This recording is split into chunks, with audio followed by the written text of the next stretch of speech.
Czajnikowy.pl. Dobra herbata. Już od zamierzchłych czasów w Chinach cesarz pobierał podatek w postaci herbaty od swojego ludu. Oczywiście poborcy cesarscy mogli wybrać, czy chcieliby zabrać pieniądze ubogich chłopów, czy raczej wysokiej jakości ich wyroby.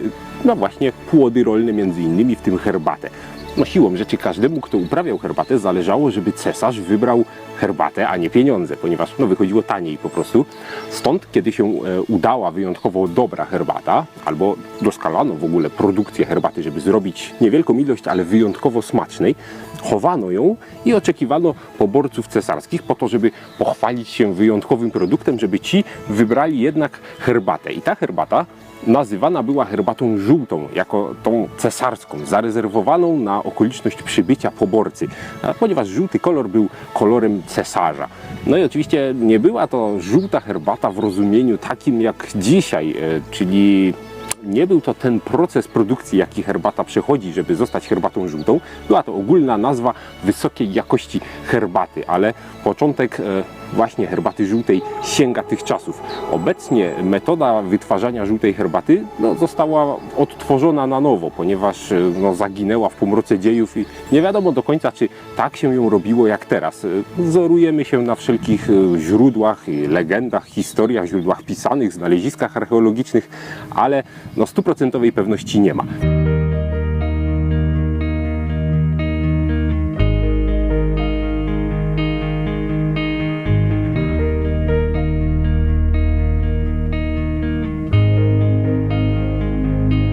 Poza wyszukanym smakiem herbata żółta cieszy się popularnością dzięki swoim właściwościom prozdrowotnym. Jako postfermentowana herbata również poprawia pracę naszego układu pokarmowego, wzmaga apetyt, również nieco sprzyja odchudzaniu, ale nie tak bardzo jak herbata czerwona. Najważniejszą cechą herbaty żółtej jest jej niewielka zawartość kofeiny, przez to jest bardzo ceniona wśród młodszych, ale również wśród osób, które lubią przed snem napić się herbaty, a nie chcą, żeby zbyt intensywnie pobudziło ich coś i utrudniało zasypianie. Poza tym herbata ta intensywnie oczyszcza ciało i krew. Jak się dowodzi, można się pozbyć wielu toksyn i szkodliwych substancji. Działa bardzo detoksykująco. Ma właściwości tonizujące i odświeżające, ale myślę, że to już to bardziej kwestia też świeżego, wyraźnego smaku, który działa jak taki bardzo orzeźwiający napój, mimo że jest ciepły. Pamiętajcie, że jest to bardzo zdrowa herbata, która gwarantuje nieśmiertelność. Stąd herbata cesarska i stąd swego czasu zarezerwowana było tylko dla dworu cesarskiego, a nawet dla samego cesarza. Pod groźbą kary śmierci nie można było jej pić, tylko cesarz bowiem godzien był nieśmiertelności, więc tylko on mógł pić tę herbatę. Oczywiście zwróćmy uwagę na to, że w Chinach mianem nieśmiertelnego nazywano każdego staruszka, kogoś, kto dożył naprawdę sędziwego wieku, tam już powiedzmy te 90 lat, to stawało się przydomek osoby nieśmiertelnej, mimo że oczywiście umierało się tak czy inaczej. Herbata żółta, jak mogłoby się wydawać i jak wskazuje sama nazwa, miałaby żółty kolor. Jest z tym różnie. Żółty kolor rzeczywiście się pojawia, przy czym jeśli jest to herbata wykonana z samych puchatych tipsów, pączuszków herbacianych, jest ona raczej w złotym kolorze. Natomiast jeżeli zastosowane są również inne liście lub jest to herbata, która w ogóle jest wykonana ze starszych liści, wtedy jest ciemnozielona z żółtawym, złocistym gdzieś tam poblaskiem, głównie od spodu listka. Napar takiej herbaty również nie jest do końca żółty, może być słomkowy, po taki powiedzmy bursztynowy, czasem bardziej zielonkawy. Charakterystyczną cechą jest to, że wlany do białego naczynia odbija krawędź tego naczynia na swojej powierzchni, zabarwiając je na lekko łososiowy, różowawy kolor. Jest to trudne do zaobserwowania i nie przy każdym świetle to dobrze widać, ale jest to cecha szczególna dla herbaty żółtej. Może być jej również kilka rodzajów. Przede wszystkim takie najbardziej poszukiwane są herbaty, które właśnie są tak złociste i pochodzą z tych pączuszków. Poza tym mamy herbaty, które już powiedzmy mają kolejne liście coraz starsze i coraz, jak widzicie, bardziej zielone. No nie musimy koniecznie sugerować się tym, że herbata ta rzeczywiście musi mieć żółty kolor liścia. Bywa przeróżnie. Parzenie herbaty żółtej nie jest szczególnie wymagające i uciążliwe. Pamiętać trzeba przede wszystkim, że należy użyć wody odpowiednio chłodniejszej, przestudzonej. Tak jak do herbaty zielonej używamy temperatury około 80 stopni Celsjusza, około 2-3 gramy na 120 ml, czyli taką standardową filiżankę i parzymy około 3 minut. Myślę, że to jest taka optymalna długość. Zależy też, jaką parzycie herbatę. Pamiętajcie o tym.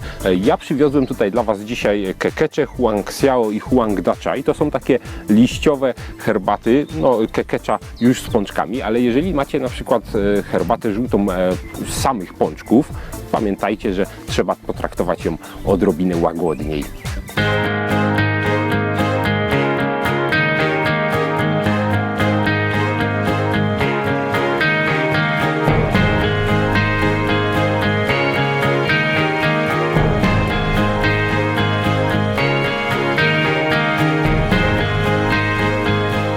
Wyśmienita, bardzo dobra herbata i każdy może poczuć się jak prawdziwy cesarz.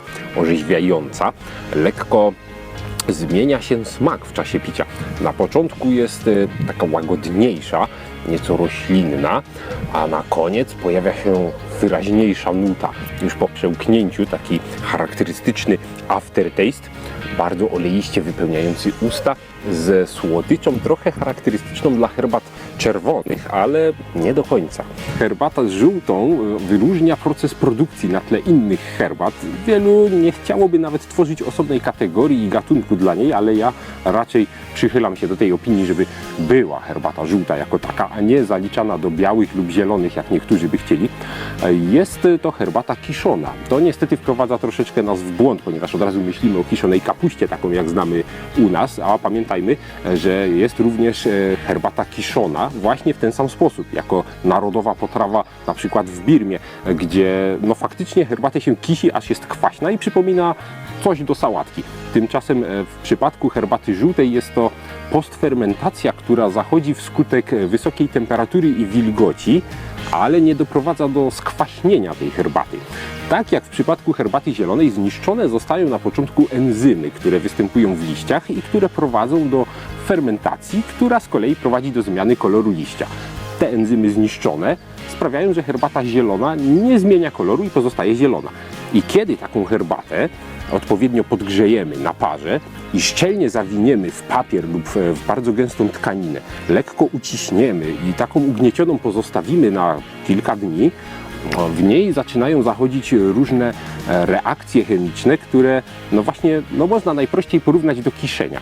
Zmienia się jej smak, zmienia się zawartość kofeiny przede wszystkim, zmienia się wygląd liści i powstaje herbata żółta, herbata cesarska. Pijemy dla zdrowia, pijemy dla smaku i wszyscy jesteśmy cesarzami teraz w tej chwili. Smacznego i do zobaczenia na czajnikowy.pl.